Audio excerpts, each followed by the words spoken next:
Hello, everyone. Thanks for listening to Wake Up, Look Up, a podcast where we connect events happening in real time to the gospel of Jesus Christ. I'm Zach Wyrock. In today's episode, we're talking about Ozempic overdose. And we're asking the question, are shortcuts always a lie? Ozempic is the new wonder drug that is being prescribed to help people lose weight with pretty dramatic results. In fact, the results are so dramatic and the drug becoming so popular that there is typically a shortage. Pharmacies are not able to provide Ozempic to everyone who wants it. And of course, if there's money to be made, businesses don't like to leave that on the table.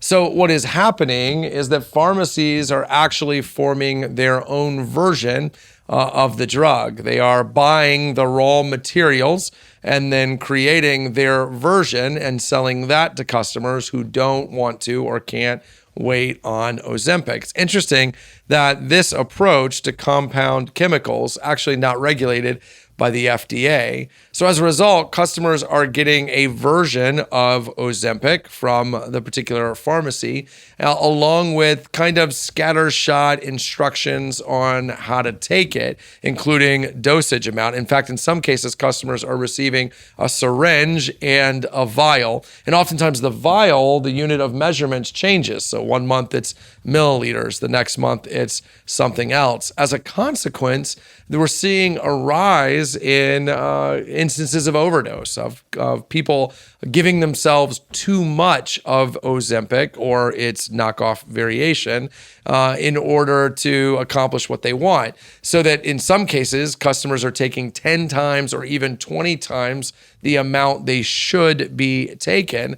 And the results of that, as you might imagine, can be pretty devastating. Everything from regular ongoing nausea to certain body parts starting to fail as a result of too much of the drug being in the system.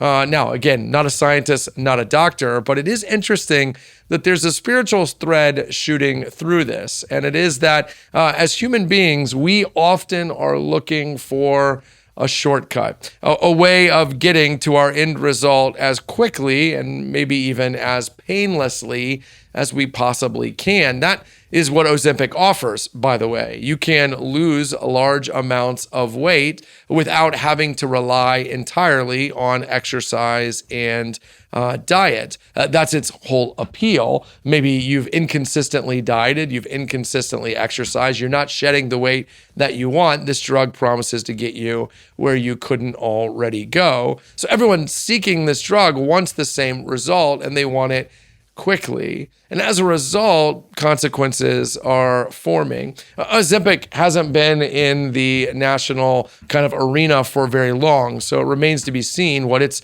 long-term or short-term effects are going to be. But what we do know is people buying knockoff variations are having trouble taking it themselves. Because it's not FDA regulated, there's not a lot of instruction being given, and people are hurting themselves. And while we can't aim at that on this podcast, we can talk about, should we be wary of shortcuts?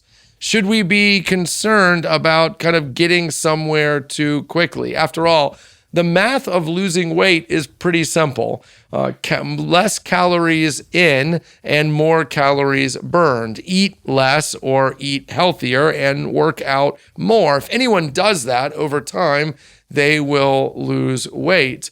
Shortcut philosophy actually is employed in a lot of arenas in life. And as a consequence, we end up short-circuiting the thing the Bible tells us matters most, which is character, which is discipline. Those are the things that are actually formed when you're eating right and working out, when you're living on a budget, when you are taking care of the things you own, and all the other kind of things that we tend to look for a shortcut with. Discipline is formed in the hard work of saying no and saying yes to the right things. It isn't that drugs like Ozempic are evil, and it isn't that they're even immoral, but it is this idea that we can't just fast forward to the end result, that doing so might temporarily get us where we want to go, but we haven't changed. We're just slightly skinnier versions of a person who can't say no and yes when they need to say no and yes. As followers of Jesus, we should recognize the daily drudgery of obedience and discipline is actually the fire in which God is refining us. It is the daily fight against lower S sin. It's the daily struggle against self-gratification and against discipline that is actually what forms us as people. So are you looking for a shortcut in any area of your life? Don't.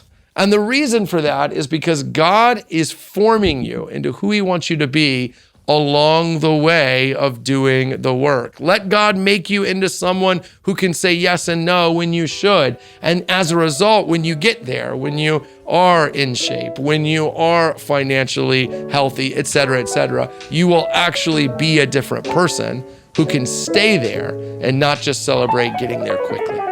Hey, thanks for watching this episode of Wake Up Look Up. While you're here, make sure you click like and subscribe so you get future content from Wake Up Look Up. And hey, leave a comment below letting us know what you thought or interacting in some way with what you just watched. I'd love a chance to talk with you more in the comment section. And also, while you're here, check out all the other content CCC puts out, including the videos that are around me right now.